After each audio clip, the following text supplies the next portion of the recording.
خطبہ جمعہ ہو رہا تھا تو جناب علی المرتضیٰ نے جمعہ روک کے فرمایا بتاؤ بھائی مسلمانوں سب سے بہادر کون ہے؟ بتاؤ۔ لوگوں نے کہا حضور آپ بھی سب سے بہادر ہے، زمانہ جانتا ہے۔ تو جناب علی رو پڑے، فرمانے لگے نہیں میں تمہیں بتاتا ہوں بہادر کون ہے۔ جناب کون ہے؟ فرمانے لگے ایک دن ایسا بھی آیا کہ مکے کے سارے سردار کٹھے ہو کے محبوب پاک پہ حملہ کرنے لگے، حضور کو گرا لیا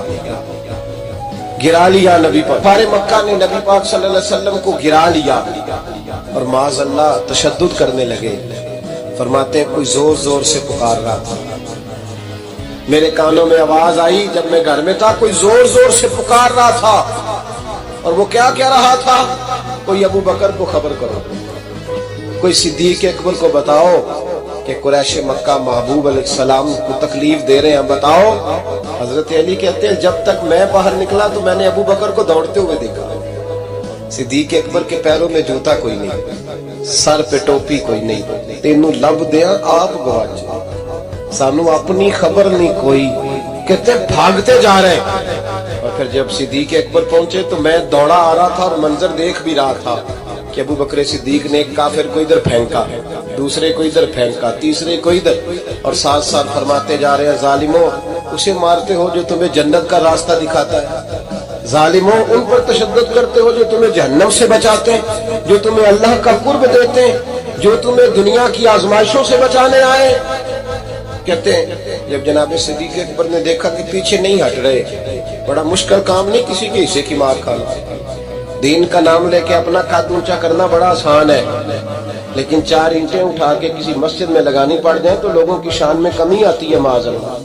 جناب ابو بکر صدیق رضی اللہ تعالیٰ عنہ حضور کے اوپر لیٹ گئے، اور مولا علی فرماتے ہیں نبی پاک کے حصے کی ساری مار ابو بکر صدیق نے کھائی، اور اتنی مار کھائی کہ بے ہوش ہو گئے۔ ان کے قبیلے کے لوگ آئے، اٹھایا، اور قبیلے کے ایک شخص نے کہا قریش مکہ یاد رکھنا اگر ابو بکر کو کچھ ہوا تو تمہیں بدلہ دینا پڑے گا۔ لے گئے۔ ان کی اماں کہتی ہیں ساری رات میں اپنے بیٹے کے زخم دھوتی رہی اور میں روتی رہی، ساری رات میں پٹیاں کرتی رہی اور میں پریشان رہی۔ برادری ساری اکٹھی تھی کہ ابو بکر کو ہوش آئے اور وہ بتائیں کون کون شامل تھا تو ہم بدلے کی کوشش کریں۔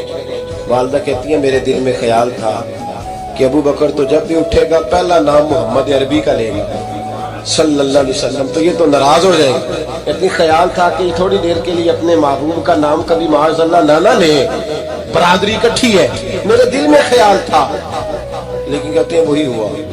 حضرت سیدنا ابو بکر صدیق کی آنکھ کھلی، کہا حضور کا پتہ بتاؤ۔ اماں کہتی ہیں میں نے کان میں کہا ابو بکر ذرا ٹھہر جا، برادری ساری اکٹھی ہے، تو حضور کا نام لے گا تو چلے جائیں گے۔ تو کہتے ہیں ابو بکر اٹھ کے بیٹھ گئے، کہنے لگے جس نے بیٹھنا ہے بیٹھے، جس نے جانا ہے جائے، مجھے برادری کی ضرورت نہیں، مدینے والے محبوب کی